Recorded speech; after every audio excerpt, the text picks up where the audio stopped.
We certainly appreciate you coming out here to the Basic High School Theater for the first Henderson Speaks here at this venue. We'd like to thank Michael Calkin for helping us with the bet. And somewhere up there, we also have two Basic High School students that are kind of helping us with this too. So we apologize. This is going to be a really interesting Henderson Speaks this time. We actually, I hope Kirby doesn't mind me telling, but he actually had some serious hospital surgery done, and he's with us here today. We didn't expect him. We thought we'd be down one. Steve Ainsworth, who is a longtime engineer out of Lake Las Vegas, actually tested positive for COVID. So I'm gonna, don't mind me, but as soon as I'm done and we're getting ready to start, I'm gonna call Steve on my phone and put it on speaker so he can kind of hear what's going on. And if he has anything that he wants to comment on, I'll try and put the microphone to my phone and see if he can communicate. As always, we thank you for your interest in the Henderson Historical Society. And please, if any of you are here that happen to be members, get on our website, hendersonhistoricalsociety.org. We've got the application there. We'd certainly love to have you. Membership is everything to us, and it's the lifeblood of this organization. We are currently getting ready to plan our 2022 and 2023 Henderson Speaks series and events, and the Pioneer event that we have annually every April, and we're in the midst of doing that right now. Some things that we've talked about is water in our valley, which I'm sure would be very interesting to a lot of us here. The history of Railroad Pass, the Railroad Pass Casino, and we have that on tap. And we even, this is not a for sure, but we're thinking about having one event, Henderson Speaks, that would include like a candidates night for just the local Henderson City Council people that are running for office. But again, we have some planning to do over the summer, and we'll try and shoot out, I'm gonna try and start the newsletter back up again that Lou Laporta did so very well, and try and get information out that way too. So lots to come. And finally, if any of you out there can think of an event that you would like to hear about, let one of us know, one of the board members and board of directors, and we will do everything we can to try and include that in our discussions too. So with that, Mark, I'm going to turn it over. And again, I cannot thank Mark Alpatin enough. He's here at every one of these things, and he does a great job as Master of Ceremonies emceeing this, and he's got a wealth of information too that helps us out on these panels. So Mark, thank you a whole lot. And to the rest of the board of directors and those, everybody has worked so hard to put this together, and I hope it comes off.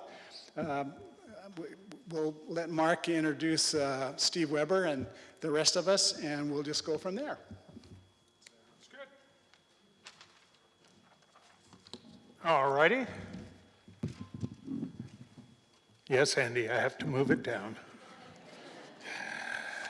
Some people have to show off. Well, and I am as well. In case you wonder what this is, I was named a Distinguished Nevadan by the Nevada System of Higher Education. Thank you. A couple of weeks ago, and Val told me I had to wear it tonight, so woo, I have a medal, woohoo. So I wore it tonight in case you're wondering why I'm wearing a medal around my neck.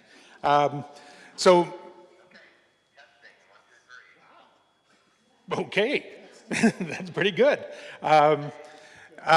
We're talking tonight about Lake Las Vegas, as you know, originally Lake Adair, a piece of property that was originally owned, well, not the property we'll be talking about tonight, but was a piece of property that was acquired by Carlton Adair after he acquired a piece of property by a fellow named Dan Potter, who acquired a piece of property in 1926 There wasn't any Henderson in 1926.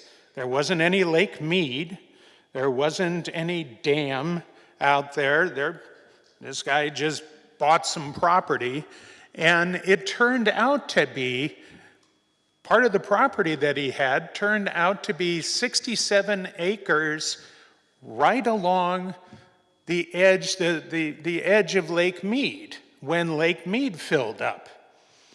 That was a pretty good piece of property.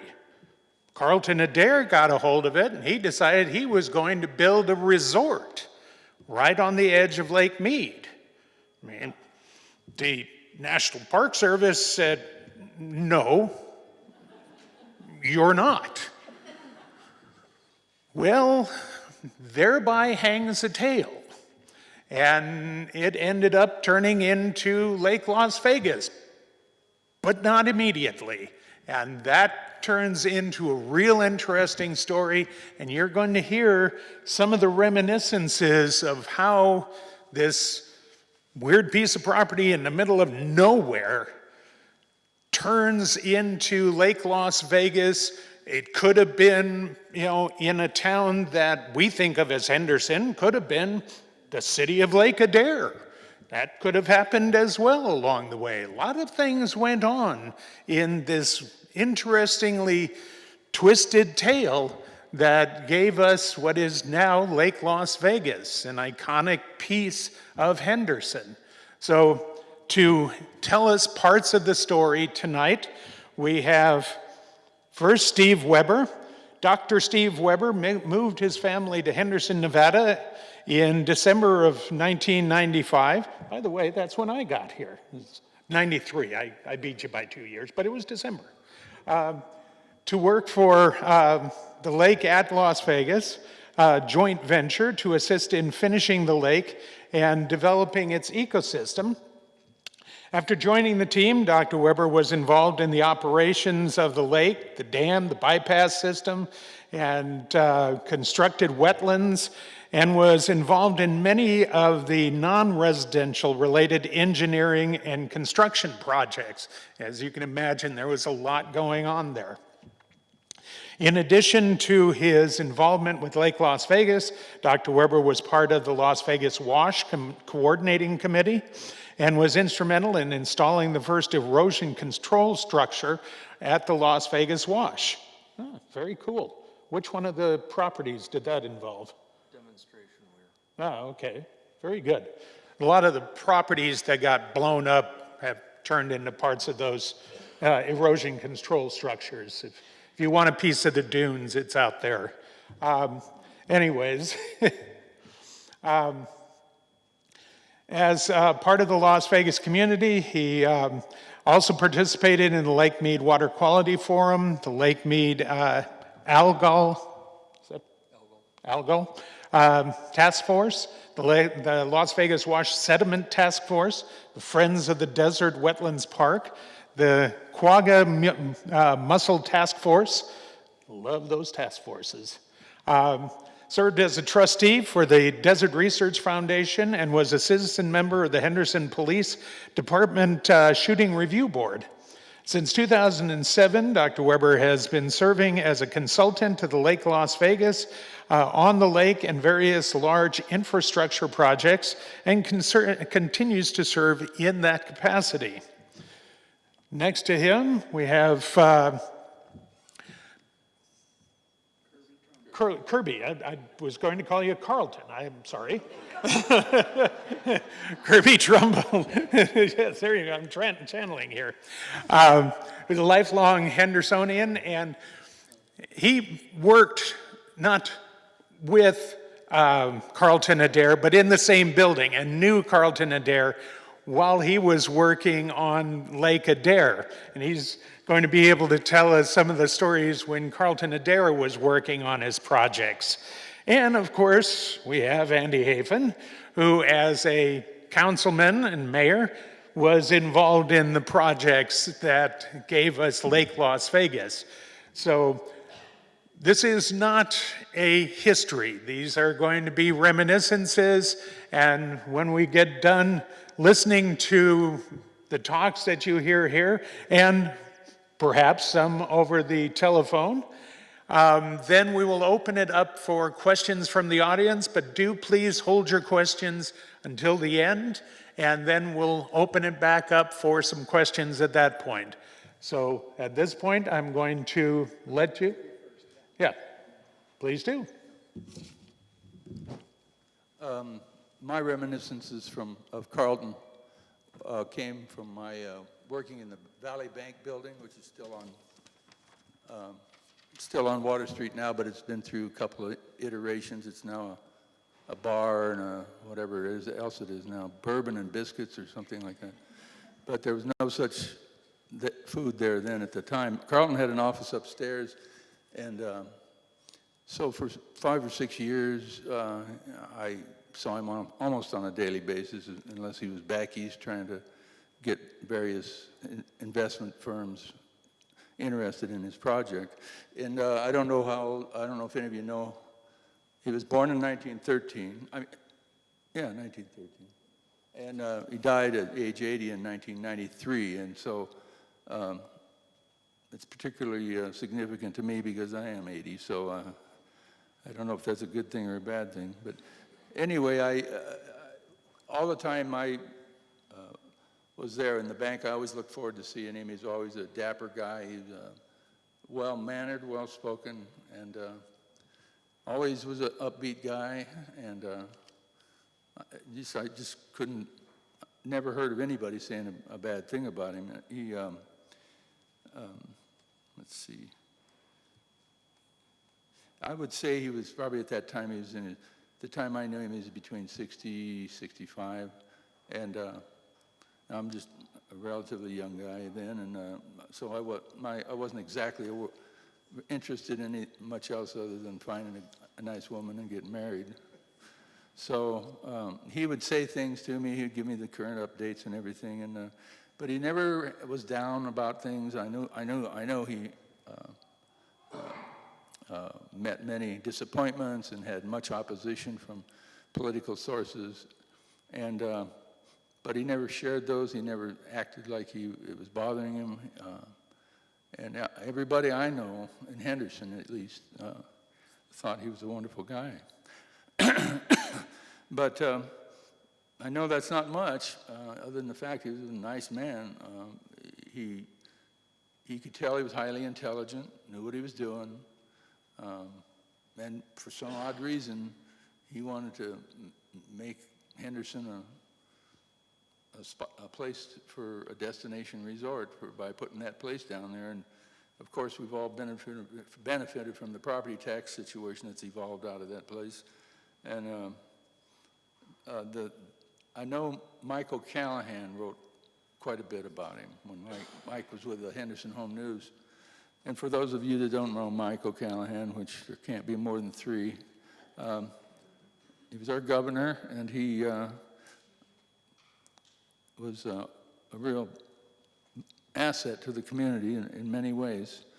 And he would editorialize about the project, and so would Hank Greenstone, for that matter. And they would always talk highly about him. So I'll just end my comments by saying if he was good enough for those 2 guys, he was good enough for me.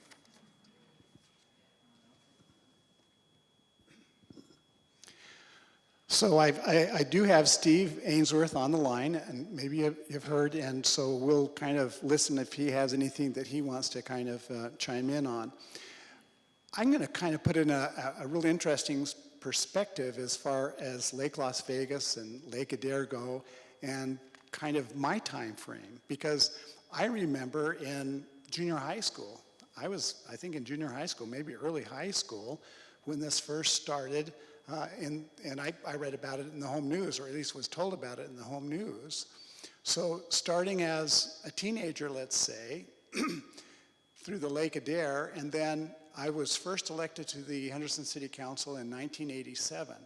And so by that time, then Carlton Adair is out of the project, and a guy by the name of Barry Silverton came in and took over, and just probably within just a couple of years of me being on council then, right in the middle of Barry Silverton trying to take that project over, Then that didn't happen, and then that's when, of course, we had Transcontinental and Ron Boedekker and the Bass family come in, and that's actually, as my recollection goes, is when things really started to get going.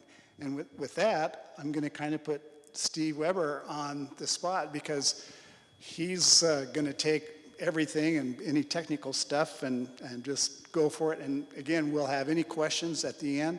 And then if Steve Ainsworth wants to say something, I'll try and put the microphone to my cell phone, and if that works, and see if he has any comments too. So Steve? I was going to say, is there anything that Steve wants to add before moving on? Can you hear okay, Steve? Is there anything you'd like to? Must not be working. Yeah, no, I had to unmute my phone. Oh, okay. Had it on mute. I can hear the panel real well. When they speak up, I heard Kirby really well. So he must be close to wherever the mic is for the speakerphone.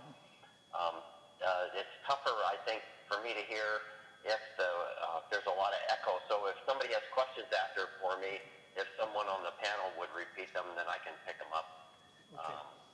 Yeah, Steve Weber and I talked about this a lot, and Steve's been quite involved with litigation and trying to get everything straightened out. So maybe just go ahead and let Steve shoot through this, and then if anything comes up that you want me to specifically address, that maybe know a little more about Barry Silverton, but that's a little further down the road. Just let me know. Okay, sounds good. So we'll let Steve take over then, and then we're going to hold all questions until after his presentation, and if there are any questions, I'll try and repeat them for you. Sounds good? Okay. Okay. All right, well, thank you, everybody, for the opportunity to come speak with you tonight. And it's interesting. When I got the phone call from Andy to come in and talk about Lake Las Vegas, and I said, what part? And Steve Ainsworth and I had the opportunity to work together for a number of years. Steve was part of the group that hired me to come work at Lake Las Vegas in '95. And, you know, I tell everybody, in the first 12 years that I worked for the resort, I got about 35 years worth of experience. And, you know, when you think about an opportunity to come speak before a group like this and talk about reminiscing, I told Andy this morning at breakfast, you don't want to hear about the good times, right? The interesting stuff is always the challenges, the hardships, and the, you know, crying all night and trying to figure out how to get things, you know, through the process. And so when you think about what Mark started talking about by way of the history, it is the most unbelievable story I think that anybody could ever tell. When you know, Mark gave a quick Reader's Digest version, but you think about the fact that it went to the U.S. Supreme Court when Carlton Adair was, you know, basically they were trying to take that property from him by eminent domain. And he fought it, and he won. And so in almost this world where it doesn't ever happen, the federal government lost and had to come back and plead with him to try to figure out how to get that 67 acres back. And what they did is they came back and offered them 2,300 acres out in the middle of the desert, adjacent to the national park that's there today. At that time, it wasn't even a national park yet. And they gave him the water rights. They gave him basically carte blanche to do whatever he wanted. And the challenge that Carlton really had was he was undercapitalized. And Steve can, you know, jump in if I'm misspeaking here, and maybe I should tell you guys, this is all based on recollection. We all have our own version of the story, and you know, everybody sees it from a little different perspective. And what I'm sharing with you is my perspective from working with people like Steve Ainsworth and Andy and Bob Campbell, Father C, Bob Swedell, and all these, you know, folks that are no longer with us. But you know, Mr. Adair, his vision was unbelievable. And so, you know, Carlton tried to raise money by selling 1-acre lots at Lake Las Vegas with no plan, and it failed. And what happened is Barry Silverton and Pacific Malibu Corporation came in behind, and he re-aggregated all those 1-acre lots in a way that then a master plan could be created out there. And he then took that to Transcontinental Corporation and Bass Corporation, and they were the ones that were able to fund to effectively build the infrastructure, but more importantly, the push to political will that Andy can speak to better than me, but that opportunity to get everybody in southern Nevada to agree to allow this project to move forward. And I think when you talk about reminiscing, you know, in '95 when I came, many things had already been accomplished, but you could see the battle scars that had been created and endured along the way. And the city of Henderson took probably the biggest beating out of everybody. And many that I see out in the audience that used to work for Henderson, they probably didn't completely appreciate or understand what Henderson had to do to get this project to move forward. The city, or the county commission, was dead against it. They were the biggest, you know, opponent to this project. And Henderson stood up and took it on the chin and said, this is what's going to be best for the city of Henderson. And Kirby alluded to it. You look at the tax base out there that's been constructed out of literally nothing. It created that opportunity for Henderson to become a place. And it's a place that we've all come to know and love and call home, right? And so, but again, when Basses and Boedekker got involved, they brought that financial ability to go in and build the dam and get the permitting done. And so, as Steve Ainsworth and I were talking about, you know, the history is one thing, but what are the things that when you reminisce about, you talk about what are the greatest challenges that we faced trying to get that project on the books. And you know, Steve was going to talk a little bit tonight just about the permitting. And you look at that project still to this day is probably the highest permitted project anywhere in the United States. Starts with the Army Corps of Engineers permit and goes all the way through park agreements with the city of Henderson and others. It's just unbelievable. There's a book that Steve started and I finished that was just a book full of permits, and it was 2 volumes, 3-ring binders, 4 inches thick each. And you think about that, those still are adhered to today by the current developer. And so what happened, we all know in 2000, 2008, you know, Southern Nevada took a hit here with the real estate market. And, you know, we saw bankruptcies occur out at Lake Las Vegas and people walking away. And it just, you know, people couldn't sustain it. And that's when Raintree Corporation came in, and that's the current developer out there right now. It's who I work with and for. And they helped turn the project back around and get things moving again. And I got to tell you, I thought about it flying in last night. When I flew in the first time in '96, I drove here in '95 and flew in '96 and came over the project, there was one house at Lake Las Vegas when I started there. There was a guardhouse that looked like a porta potty at South Shore, and there was a bunch of those big orange construction cones were the gate. If you go out there today, you would never believe it's the same place. And when I flew over there last night, I thought, my gosh, it's about 60% built out right now. And the last I heard, there's only one piece of property yet to sell out there as far as large lot of land. So it's coming really close to being, you know, complete. And how many years did it take? Well, it took since 1988 to now to get to that point.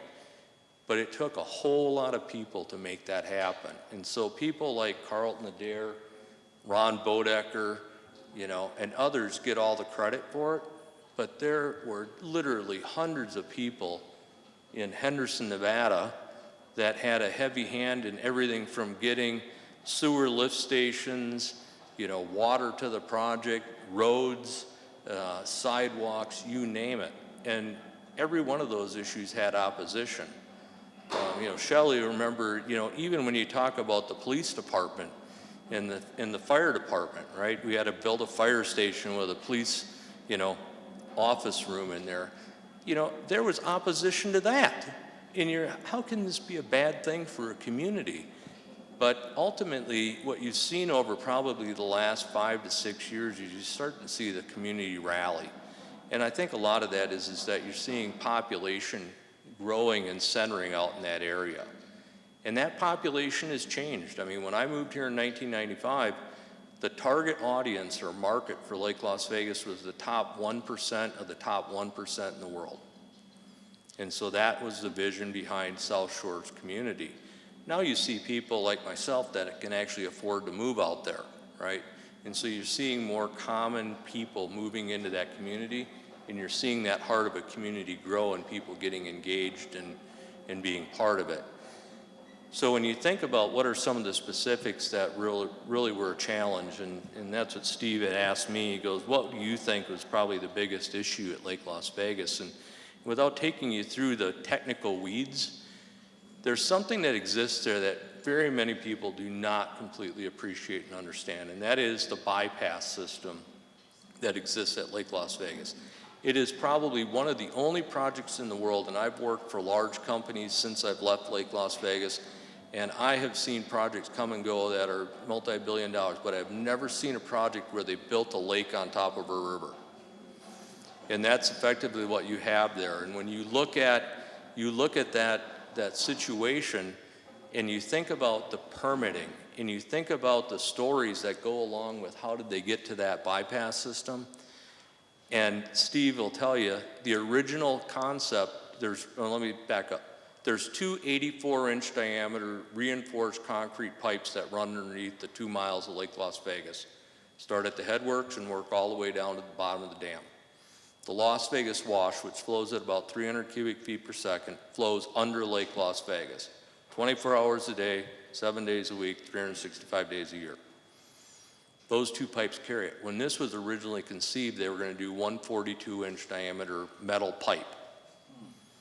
And it then went to two 42-inch diameter, and then it went to 148 or 184, and then 284s. And you just think about, boy, the engineering that had to go in play to make that happen. And you think about, how does this tie to Henderson? Well, Hydro Conduit, which is a local company here in town, provided all the pipe for that project. And it was something that had never been done before. And they rallied and came up with the engineering and the thought, and Andy, you may remember some of this even, but they put in that bypass system, and guess what happened, you guys? It went into failure mode almost immediately. Now, when I say failure mode, everybody thinks the absolute worst, that it was going to fall apart. But from an engineering perspective, it went into failure mode because the Las Vegas Wash was in an uncontrolled head cut situation where there was about 17,000 tons of aggregate rolling down the Las Vegas Wash per day when I started there in 1995. What's happened since? The Southern Nevada Water Authority's gone in and they've created a number of grade control structures. If you've gone out and looked at the wash, you'll see they look like bird viewing areas now or wetlands. That has cut that down significantly, but that bed load basically wore the bottom of the pipe out within less than a year. And so when Steve was there, they had to come up with an idea. They hadn't completely filled the lake yet, and they went in there and shotcreted the bottom of that pipe with high-strength concrete to try to, fix it. But that didn't work. Within 10 years, I ended up having to go back and try to fix it again and come up with different ways to think outside the box so that you didn't have to try to keep doing this every year, on and on and on, because nobody could afford to sustain that type of a program. But those are the things that Lake Las Vegas has that are hiding underground that are absolutely a marvel of Nevada. And probably could say of the Western United States and the whole United States because it doesn't exist anywhere else. It's for some that may have worked with the city of Henderson and remembered Fred Soriano, who was an inspector back in the day. Fred was a fairly man of short stature, and he would get the duty to walk down the pipes regularly because, as opposed to Kurt Chandler, who was the engineer that at the time was who I was working with, he was about Andy's size. And you strap a hard hat on top of him, and his head just rubbed all the way down, right? But Fred could walk the whole thing. And so, there's people like that that had such a heavy hand and heavy part of making that a success to what it is today, that when I think back and I think, my gosh, how did we ever get through it? the people that are there now have no idea how hard it was. Is that Griffey sitting there? Is that Don? Yeah. I mean, Don, do you remember when we were trying to think about how are we going to get somebody out of the bypass system if they had a heart attack or they got injured? And do you remember when Jim Cavallari told us, well, you guys better run a drill and see if you can get somebody else? So we took a fellow by the name of Rob Boedekker, who was Ron Boedekker's nephew and was a maintenance guy out there, and he was pushing about 300 pounds. And we took him about 1.5 miles down, Don, if you remember. And we called up fire and said, come rescue him. And that's when we decided at that point it was no longer going to be a rescue, it was going to be a recovery. Because it was so much. Remember that, Don? You know? And so, you know, we kind of giggle about it today, but there's been so much that's been learned since then. And from those early experiences that you go, wow, you know? It's just amazing that it continues to evolve and grow and be successful. So, and maybe with that, we do a check-in with Steve Ainsworth and see if there's anything Steve wants to add. Steve, can you hear me okay? Is there anything you'd like to add? Well, Steve did an outstanding job. Maybe just a little bit, Barry Silverton and as Steve said at the beginning, this is all from recollection, and one of the worst things for me to try to remember are dates and specific times and dates. So you might hear several different stories that don't match up, but that's just how we remember them. Barry Silverton was the first guy that I met for Lake Las Vegas, and he was the one putting the pieces back together. I met him when I was the manager of the Las Vegas office of Montgomery, and he needed the environmental assessment and Region 9 EPA approvals. So that's when the approvals started. He was way into Montgomery, and there was a guy in our Pasadena office who decided to try to get a sheriff's sale of the Lake Las Vegas properties to have Montgomery get paid back. And that almost happened. I think that's actually mentioned in one of the documents I was reading, and that was stopped at the last minute. But then this guy Ken Beck brought the Lake Las Vegas project with Barry Silverton to Transcontinental Ron Boedekker and Lee Bass, and they sold it. If you've watched any of the videos, there's videos about that, and also there's a really cool Google satellite video from 2017, I think, that shows Las Vegas as it's growing, and you see Lake Las Vegas all of a sudden appear and grow, and that's a pretty cool video. But I think other than that, Steve's pretty well covered unless you have any specific questions on all the permitting issues and everything is like never ending. Okay, so I think, Steve, this would be a perfect time. Sean is down there. I can hand you this mic. If any of you have any questions, use the mic, and if Steve can't hear, I'll repeat the question to him. And Hey, we've got a hands question up down already. here.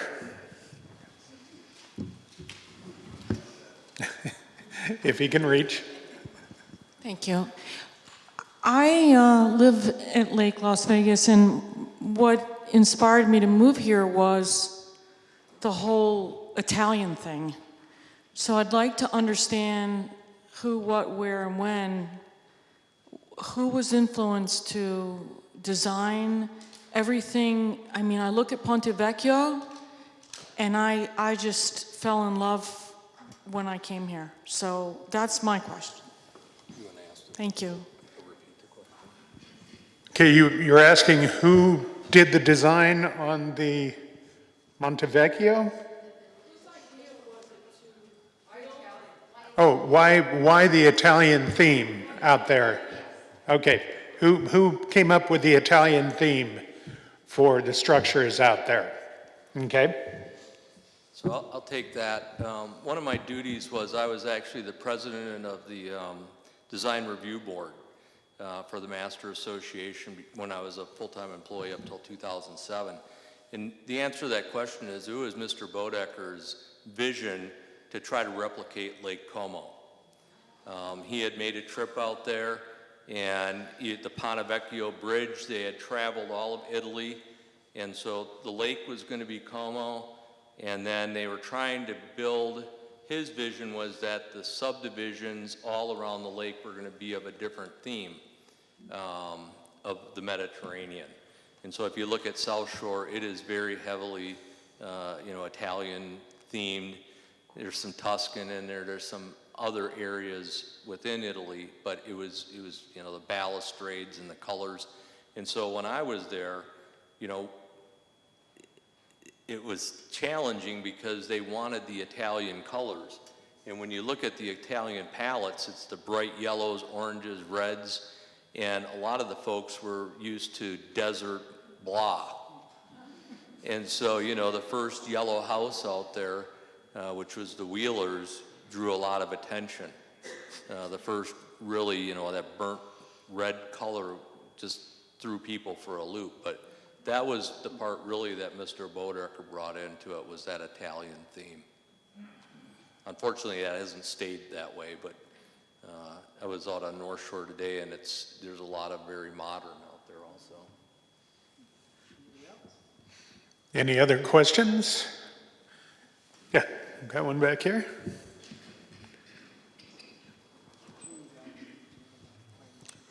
I'm curious about the current state of the two 84-inch pipes. What's going on now with the erosion, and what have they done to protect, particularly the bottom of the pipes, I know where the majority of the damage was taking place. Okay, the question is the current state of the two 84-inch pipes, especially the bottom of them where the initial erosion was happening. Yep, so it's a great question, and I'm going to answer this in a way that if I don't cover everything, please forgive me, because literally I could probably talk until midnight about those bypass conduits, okay? But let me say this, in the 2000s, okay, we realized that the shotcrete that Steve Ainsworth's generation put in there was wearing out. And you got to realize these pipes are not typical pipes that we'd put underneath the road here in southern Nevada. They were specially made and designed for that purpose that they have. And what we did in the late 2000s is, I'm not an engineer by training. Let me just first start out by saying that. And so I took the liberty of not caring what the engineers really said at the point in time. And I think Steve Ainsworth, you'd appreciate this, but effectively, I said, what we've been doing all along isn't working. And so we threw effectively all these fresh ideas to the wall and said, how is this going to work? We knew we had to get a product in there that was going to sustain the erosion, at least up until the point that all of the control structures had been installed in the Las Vegas Wash, and there's 20 some odd ones that have been installed upstream now. So it's improved just almost immeasurably, okay? From 17,000 tons a day, we're probably to that a quarter now, okay? But what we did is we came up with a new mix design. We created a concrete mix design. We went to all the leading national laboratories and said, how do you do this, you guys, in a way that it's operable and we can get it into that pipeline 2 miles and back out and work it in a time that it doesn't set up. So we set a bunch of characteristics around what that concrete had to be able to do, and we decided that it needed to be able to perform in a way, Gene, that it was either going to stand up to what steel would do or HDPE plastic, because we thought those were two measurable materials that had long wear life, better than typical concrete. And so we created our own testing methods, the engineers that we employed. We put a mixed design together and realized that there's two parts of concrete. One is the aggregate, and we had to find the hardest aggregate in the United States to put this together, and then the toughest paste, or the concrete solution. And so silica fume, which is a very, very fine particle, everybody, not to bore you to death on what it is, but it makes really strong concrete. And we found that Union Pacific Railroad had a quarry in southern Utah where they actually were getting their ballast rock. And when we look at it, it had the highest specific gravity and the greatest amount of aggregate wear capability due to hardness. And so when we put this all together, we had an expectation of about 18,000 pounds per square inch of strength.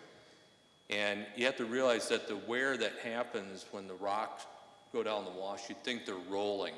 What they actually do is they bounce. And so the pipe isn't running straight in a line. It has turns in it as it goes under the lake. And it comes up on the side and it comes back down and it bounces on the bottom. And it makes a little ping mark. And once that little ping mark's there, we realized that that's where a hole would start.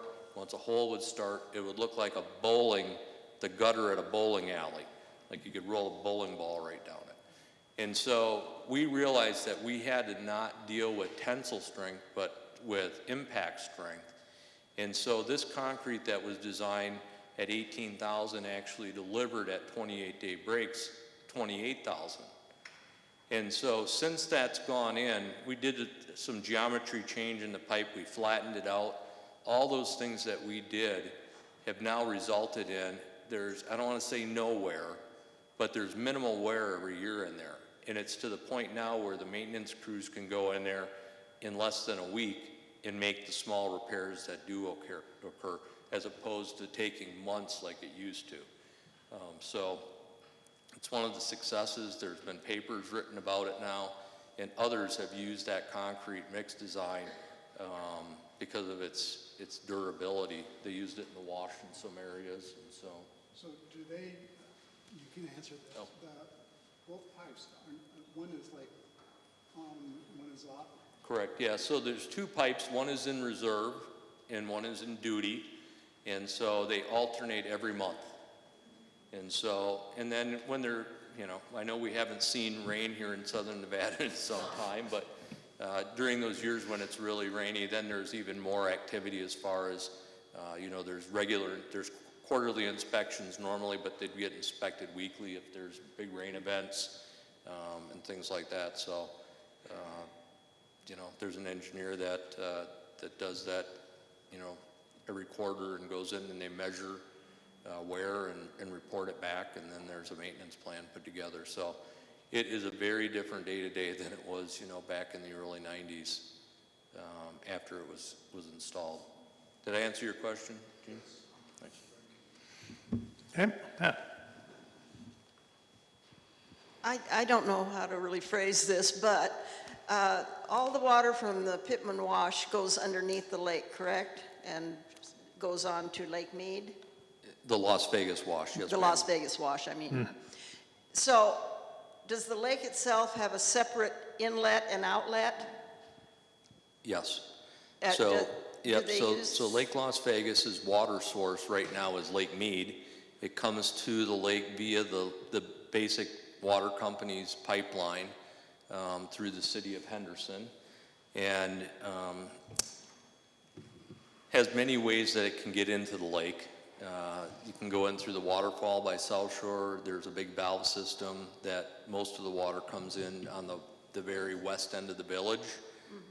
That's where we deliver probably 90% of the water to the lake. And then the dam itself has 3 active spillways. Well, I should say 2 active spillways and one when all hell breaks loose, and we hope it never gets used, spillway. And then there's a drain at the bottom of the lake. And so there's 3 active ways that we can get in there and let water go. And most of the time that you see water being released is storm event related.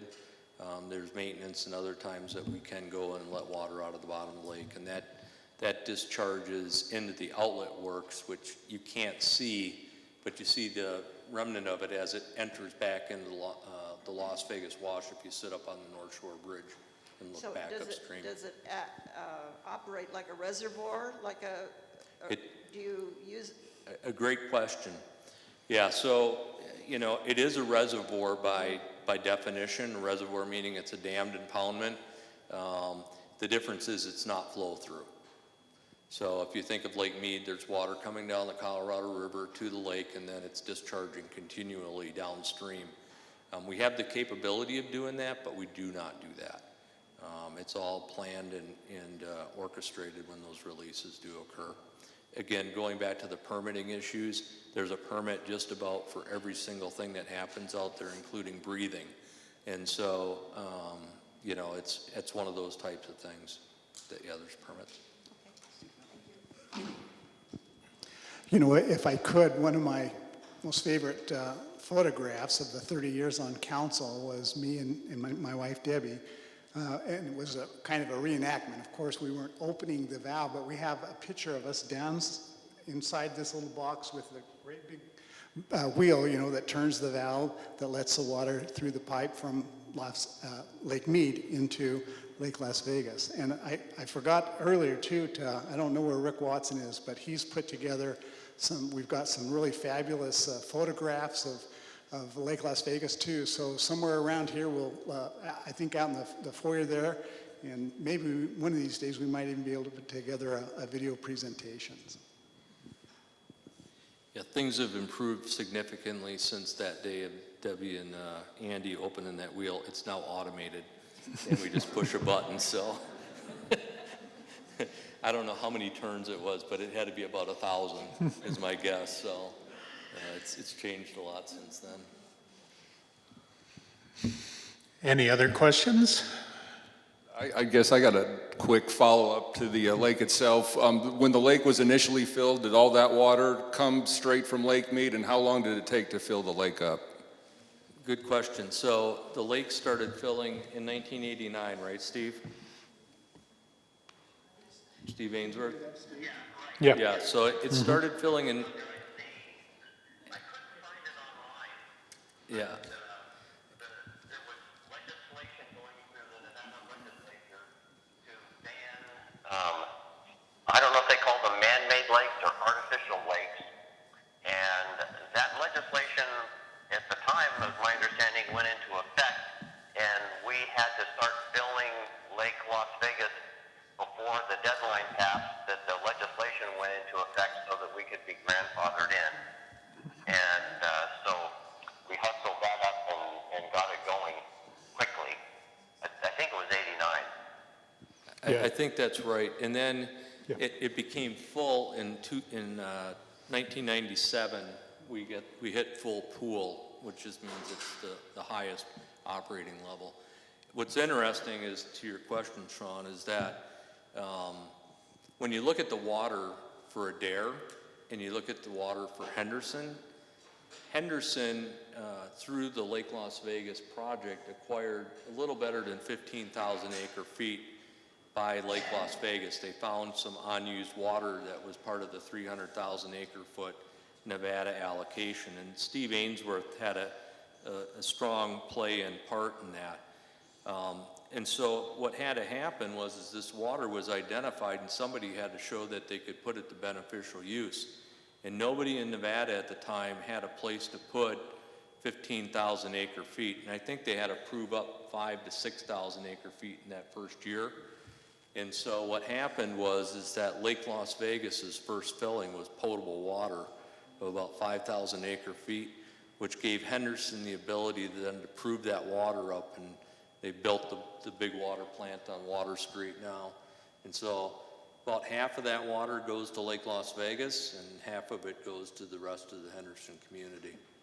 So, and then somewhere, you know, in that, within a year or two, the pipeline was built from Basic Water Company, and so it's raw water ever since. It might be interesting the depth and amount of acre feet. So Andy's asking, you know, what is the depth of the lake and how many acre feet? So the lake is at full pool, 320 acres in area. You'll see marketing material, and marketers always love to embellish the story that the lake's 120, it's 150, it's 200 feet deep, and it's about 100 feet deep at the dam. And so there's a few areas, if you're familiar, out in front of the South Shore Lake Club, there's a very deep hole And then there's an area that is adjacent to hole 4 out in the middle of the lake on South Shore. And that's where the two deepest parts are. The reservoir holds a little over 10,000 acre feet in its entirety. And I mean, there's just stories, you guys, we could go on. It was originally conceived to be an emergency potable water reservoir for the city of Henderson back in the early days.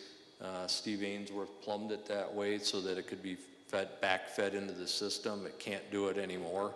Henderson didn't want that to be able to happen after a while, but it sounded really good. So, Sounds better now. yeah, exactly, you know. Any other questions? Here we go. This is relevant, but my husband was a golfer, and we had a lot of fun out there years ago with the golf courses at different activities. Are there still golf courses? There were 2, if I recall. Are they there, and what's happened to them, or what's going to happen to them if they're not in operation? Yeah, so there was at one point a maximum of 3. The Falls community had a golf course, and through the last bankruptcy, you know, the properties got aggregated out a little bit, and then the bankruptcy brought them back together, and so that golf course fell victim to bankruptcy. And so there's 2 left, one at South Shore, which is part of the private community, and then the Reflection Bay Golf Course on North Shore is still there. Does Celine Dion still have a house out there, and doesn't she have like a helicopter pad? That's what I've heard. There could be a home out there.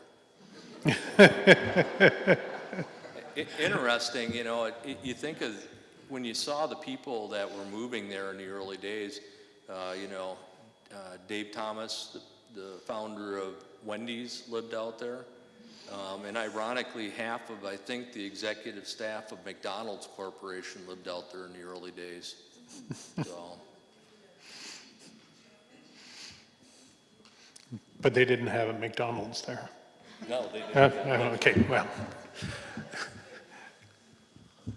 When this originally started and everything opened up, was the resort on the bill to fund the fire department or just the property, or do they fund it still, or is it used from tax revenue from the area? I guess Andy would know.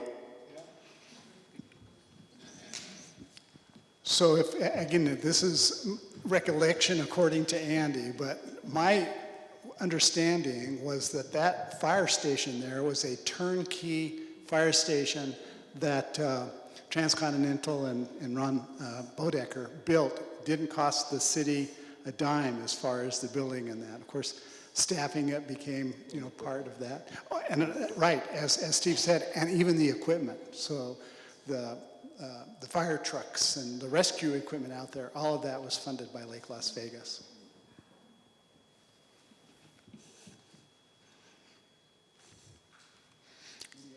Any other questions? Is there any truth to the rumor that somebody let go about 100 alligators out there?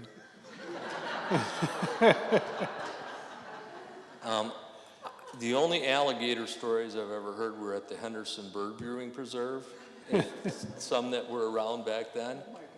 But the one thing that we did have out there, we tended to be a place for people to get rid of their pets.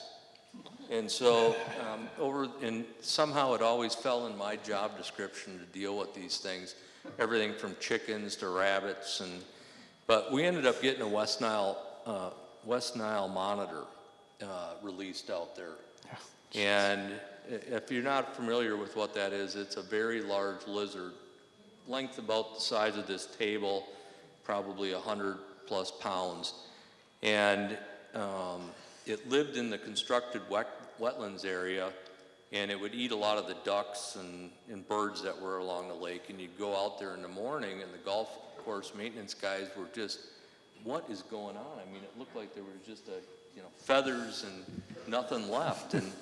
And so SNWA had a crew that was out doing a bird survey in the wash, And I didn't think to tell them that there was a big lizard that was living out there. So it's as close to an alligator as I've got, but this thing was unbelievable. Very, very fast. They can run about 50 miles an hour, and this took off through the doggone brush, and pretty much they weren't going back. But so see a lot of those types of things over the years, but no alligators.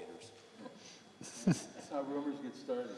Yeah, we had a badger one year out on Reflection Bay Golf Course, and the two Hispanic maintenance workers called me on the radio and said that we had an angry beaver on the golf course, and an angry beaver. So I get down there, and I'm like, well, where did you see it? And so we went up and looked, and sure enough, it was a badger. So, you know, you think of living in southern Nevada and there's no wildlife. I mean, there are a lot of beaver, not angry ones, in the Las Vegas Wash. Some very big ones. There's a lot of raccoons. There's a lot of ringtail cats in the Las Vegas Wash also. If you're not familiar, they're like the meerkats that you see in the Disney films. But Oh, yeah. they're very, very destructive and interesting. So there's a lot of wildlife here that we're not aware of.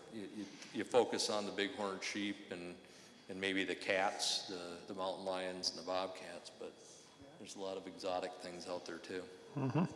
Well, now you got me thinking, what A kind number of, of them at the museum too. Yeah, Even on that. what kind of fish are in the lake? I'm sorry. What kind of fish are in the lake? So that's changed a little bit over time. And, you know, there's stories and stories that go on about it, right? When I was hired in '95, my direction was to grow the biggest fish, largemouth bass specifically, that could be produced here in Nevada. And, you know, I think of some of the old, geez, I was just talking, the old fire chief, the fishing guide. Joe Hill? Yeah. Jim Goff. Golf, yeah, Jim. You know, I got Jim out there sneaking around in the middle of the night all the time trying to go fishing, right?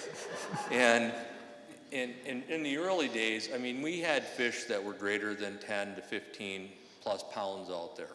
And, you know, in 1998 was our first really big storm where we let water out since I had been there. And we released a lot of largemouth bass, crappie, and other fish to Lake Mead.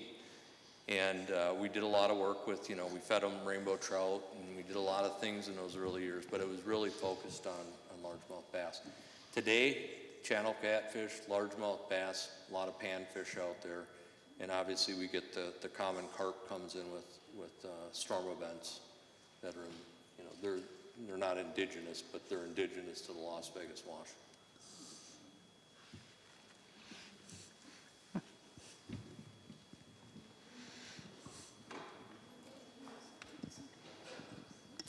Well, we talked a lot about the past, and since there's a lot of residents here from LLV, we're curious about the future. Season's grocery store, the casino, we hear there's going to be a convenience store, a gas station. Do you have knowledge of these kinds of activities that are upcoming, because the rumors are flying? So I think that's going to have to be another Henderson Speaks event where we can have someone current from the city of Henderson, maybe a council member. Because honestly, I've been termed out for 6 years, and I don't have any information. I don't know that anybody up here on this panel would have anything like that. So you don't know anything about what I just said? I sure don't, not since Wow. 2017. Well, that's the rumor, that the Seasons grocery store is going to shut down. We're going to get a convenience store and a gas station on the corner, I think near the fire department, right? And nothing about this casino that's just sitting there. We feel that it's coming back because we see the hairdresser opened up, the nail salon, the bike store. I'd love to open a business down there, but everything I think that would run well, I'm not interested in, right? I mean, intellectually, I'm like, whoa, that would work, but I need to have passion for that particular product or service to be in business. You know, and I'll show you kind of a little bit of how out of the loop I am. I'm not even sure which ward has that out there now. I don't know if that is Ward 3 with John Mars or if it's still Ward 1. I know when Jerry Schroeder was still on council, that was Lake Las Vegas was part of her ward. So that's probably John Mars, yeah. That's probably where you should really start is with city staff and the council member in that ward, Ward 3, John Mars. And actually, he's not running again, so it's going to be somebody else in November when the general election occurs. You'd have to talk to somebody who knows. And I guess you're not in the know, but that- you do know a lot This about is a the history history. talk up here, and we've also got rumors of alligators out there, so, Yeah, you know, right. rumors we got, but we can't help you with that one. All right, all right. Y'all have questions? So, any other questions? History? Oh, yeah. Well, is there a maintenance program for the lake and replacements that were like scheduled and such? I had heard that there was maybe going to be a major maintenance coming up.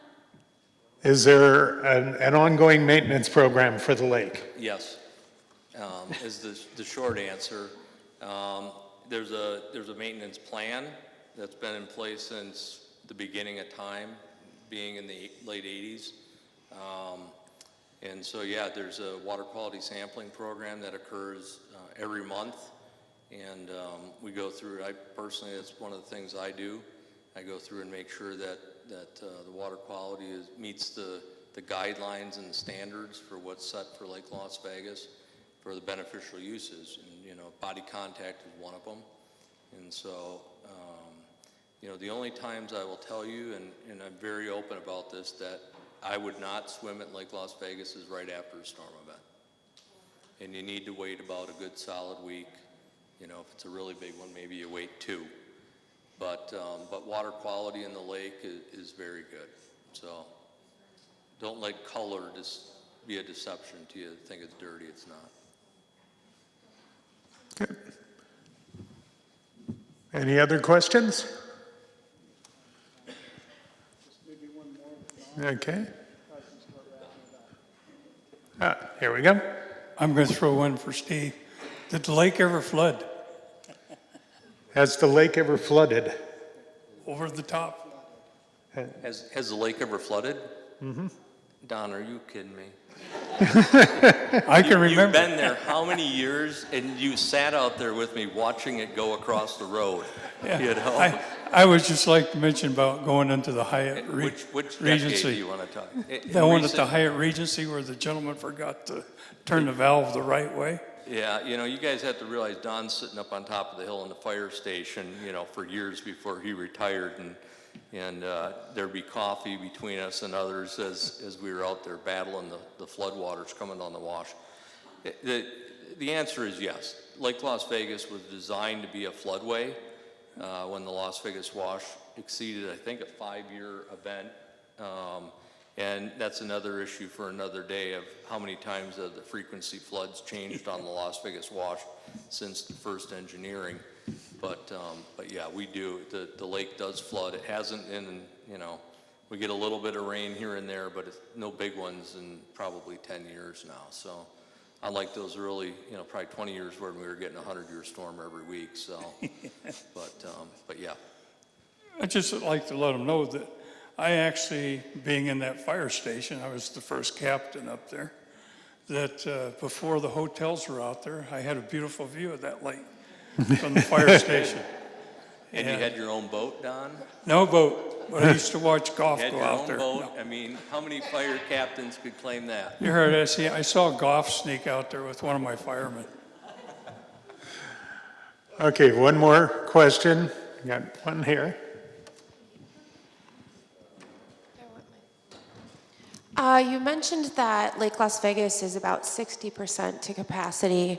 In the projection of the rest of Lake Las Vegas, do you feel that that standard is being upheld to the gentleman that started the vision? And what is capacity at Lake Las Vegas if it was 100%? I can't answer what capacity is now. Unfortunately, you know, I don't deal with that stuff, and what I'm telling you is what it looked like out the airplane last night, you know, looking at rooftops and lights, compared to what it was when I first moved out there, so, or started working there. So, but I'm not sure. I mean, unfortunately, a lot of these questions you guys have are great questions, and in addition, going to, like Andy said, to our electeds, but, you know, I'd take those, some of that stuff can come from the Master Association also. And I'm not sure when they have their board meetings, but, you know, Cody Winterton and that group, they have a lot more answers on those type of questions that you're asking. And the vision of the gentleman that made Lake Las Vegas in the beginning with the Tuscan and all of that, do you feel like he would be happy with how it's turned? The question was, would Ron Boedekker would be happy? I think he'd be really surprised right now. And surprised being that it's developed the way it has as quickly as it has. So when you think about post-2008 recession and the amount of development that has occurred out there, you know, I'm telling you, if it was still transcontinental, we'd probably be half of where we are now. And again, this is according to Andy Hafen, but you know, that's gone through several renditions out there, because I can, and I think I'm right, I can remember that was going to be truly a resort destination. There were going to be like 6 hotel casinos, something like that, and over the years, that of course has changed now to where there's more of a residential flavor, and I think Stephen even mentioned it. It's actually, I think, instead of being 1% of the 1%, it's actually a development now where people can go out there and buy a home. And I can't answer. I know that I should be able to remember what the density, I think that's what you're probably asking, is how many houses that would be allowed out there at Lake Las Vegas. And that would be a really easy question for somebody on city staff to answer. I just cannot remember what that density was. So. I think Ainsworth maybe remember. I think the original plan was 28,000 units. Does that sound right, Steve? Yeah, that sounds pretty good. Recollection from a long time ago. Yeah, there's 6 hotels, 28,000 units, and I think it was 6 golf courses total was the original plan. And you know, and a lot of that's pie in the sky, right? At one point in time, Ron Boedekker was negotiating with Steve Wynn. Steve wanted to buy the entire South Shore and make it an amusement park like Disneyland with hotels on the other shore. That is really interesting. And so Steve and I had breakfast this morning, and for 2 hours, we just talked about Lake Las Vegas. And I think I'll end with this because there really is time, and then I have one other presentation too, Mark. Yep. That if you look at that, you know, the 60,000 foot level, which is what I'm looking at now, that development out there really has surpassed, I think, any of our expectations. You know, Henderson and some of our classmates are out there. When I was growing up, we didn't have a very good reputation. You know, Henderson, matter of fact, one of the things, and I'll just say it was, Henderson was the armpit of the nation. I remember, probably some of you would remember that. And now you see how far that we've come, you know, over the last 40, 50 years, to where we really are a premier city.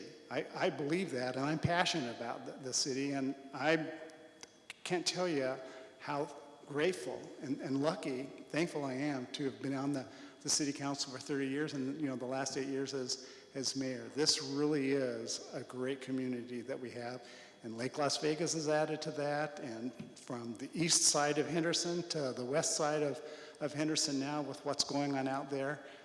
What a great community we live in. And so if you don't mind, Mark. Okay, I'm going to turn it over to you. Let's have a round of applause for our speakers here. We want you to stay up here, okay? So Mark kind of alluded to it earlier today about being nominated and selected as one of Nevada's distinguished members. Well, we have here just a little letter from the Board of Directors congratulating you on that. And also, it's a small token of our appreciation, Mark, but for all the times that you MC this and add to what any of us could ever add. We just want to show you that we're appreciative of what you do for us, and that little token is yours. And so with that, we'll end. If anybody wants to stick around and talk, that's fine, but we're done. So thanks. Congratulations. I appreciate that. Yeah.